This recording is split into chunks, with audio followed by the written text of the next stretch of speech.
The counter-coup of July 1966 did not restore unity, it deepened the fracture. By late 1966, Nigeria was more of a collection of hostile regions than a single nation.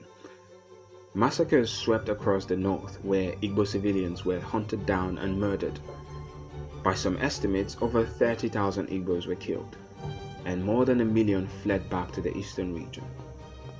In the east, the military governor, Colonel Yakubu Ojukwu, had in his stance. To him, the massacres and the murder of Aguiyi-Ironsi were proof that the Federation had collapsed. Ojukwu warned that unless the East was guaranteed autonomy, it would chart its own course. In January 1967, leaders from all regions met in Ghana for peace talks, the Aburi Accord. There, Ojukwu and Gowon sat across from each other, the future of Nigeria on the table. Ojukwu believed he had secured an agreement for a looser confederation, granting the regions wide autonomy. Gowon left Ghana promising cooperation, but once back in Lagos, the tone changed.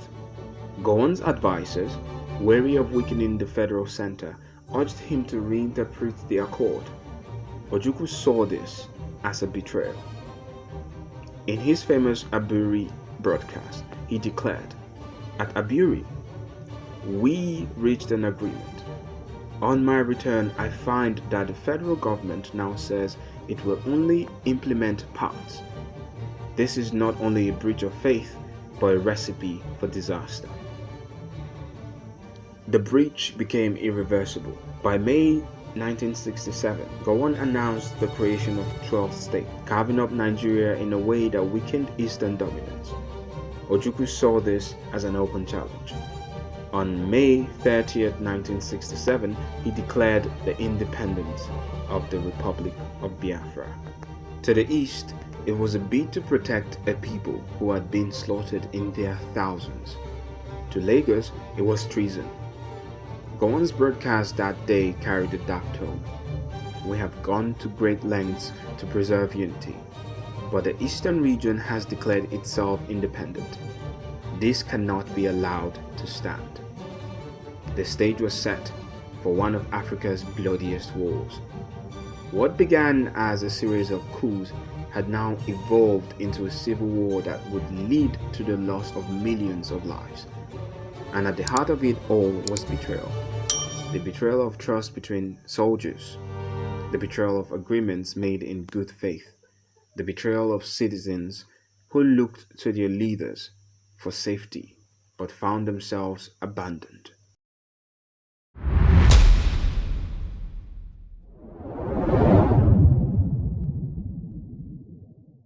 By 1975, General Yakubu Gowon assumed the position of the head of state for 9 years. He had come to power at just 31, led Nigeria through the civil war, and presided over the oil boom that made Nigeria one of the wealthiest nations in Africa. But time had changed the tide. The longer Gowon stayed, the more his image shifted from war hero to reluctant ruler. Promises to return Nigeria to civilian rule were reportedly postponed. His indecision became a fable. Nigerians began to joke that Gowon's name, spelt "Go on with one Nigeria" during the war, had come to mean "Go on wasting our nation." On July 29, 1975, while Gowon was attending an Organization of African Unity Summit in Kampala, Uganda, his own generals moved against him. The coup was bloodless, swift, and surprisingly quiet.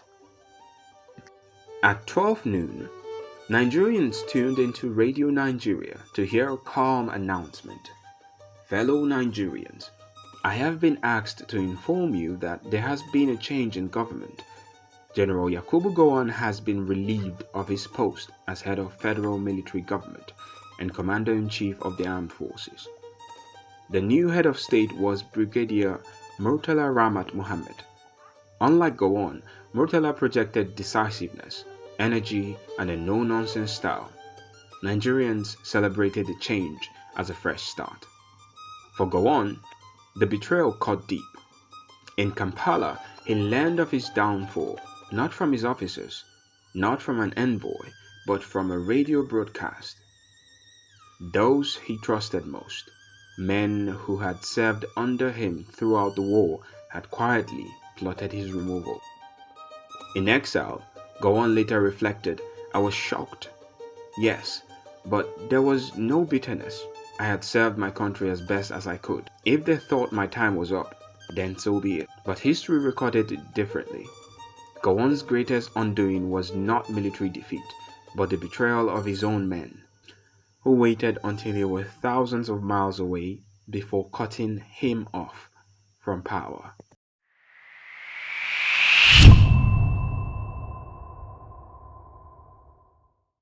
Murtala Muhammad ruled Nigeria for barely 200 days.